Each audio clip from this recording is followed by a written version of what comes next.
Time now for your forewarned weather with Chief Meteorologist Alana Brophy. All right, now to take things a little bit closer to home, a look at the weather. You know, we were talking to Basil before that interview, and he was saying it's colder in New Hampshire than it is here in Salt Lake right now. Yeah, brutal in New England, where they're seeing the 30s and they're expecting snow. But here in Utah, we've just been unsettled. Warmer air moving in, allowing for rain in many of our valleys. That's happening right now in Cache Valley. And as we look at Iron County, 40 degrees. You can't make out the mountains. We've got rain on the valley floor. That snow level playing around 6,000 feet, but the snow showers continue towards Bryce Canyon National Park, as well as in different portions of southern Utah. Forewarned radar sweeping the region, quiet up north, but let's zoom in down south towards Panguitch and Bryce. We see those snow showers. We've got a saturated lower and mid-level atmosphere, so that's going to allow for these showers. Rain showers on the Washington and Iron County line down towards St. George, over near Springdale. We have seen some wet weather at Zion National Park and then over in the West Desert. So active skies continue today with that unsettled pattern. In the north, we've seen mostly cloudy conditions, but we also have seen inversion. Live view from Logan, where we can see that haze at the base of the mountains, mostly cloudy skies out there right now. That haze contributing to elevated particulate matter. And we talked about how we had moderate air in portions of northern Utah, and that holds on into tomorrow. Even becomes a little more widespread over into eastern Utah towards Uinta and Duchesne counties and part of the Wasatch Front. Expected to see that moderate air as well as Box Elder and Tooele counties. The moisture we're seeing has not been strong enough to encourage that mixing at the valley floor. 36 in Logan, 40s in Ogden, 42 in Salt Lake City right now. Backside of the Wasatch has stayed in the upper 30s, now sitting at 37, 44 in Vernal, upper 40s in Moab. 49 in St. George, where we've seen showers on and off. Along the Wasatch Front, mild conditions as we head into tonight when you think about the time of year, with mostly cloudy skies dropping into the upper 30s. Daytime highs in Salt Lake usually this time of year, 39. So we're above that today, and we're going to stay above the average as we get through the next couple of hours.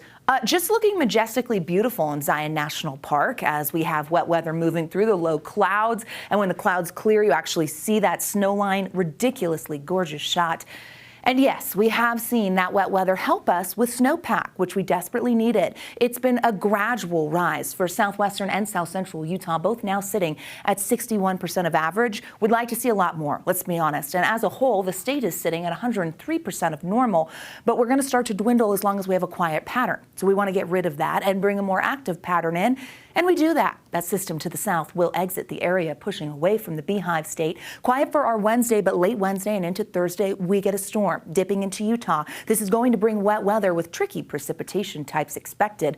Now, high pressure does start to take over the west, including the Beehive State by the weekend and into early next week. So we dry out a bit. And unfortunately, that means air quality, I'm forewarning you, is going to change and could get little icky. All right, Futurecast showing you cloud cover for tonight and tomorrow morning. Watch the clock in the corner of your screen, and by late tomorrow, we start to see wet weather moving into the West Desert. We are going to see the storm dropping in from the northwest, which brings better chances for northern Utah to see that moisture, but it extends as far south to Iron County and even into Washington County with some spotty showers. Here we are at 10 a.m. Mountain snow, mixed precipitation in our valleys, and some straight rain in places. We'll see exactly how the temperature and this plays out. But as we look at snow elevation levels right now, we're going to see that wintry mix because by Wednesday night, our snow levels at the benches, it starts to drop early Thursday morning to about 4,800 feet, so above the valley floor. Mixed precipitation expected on the benches and above, but it continues to dip by Thursday night and into Friday morning, where a northwest flow will be present,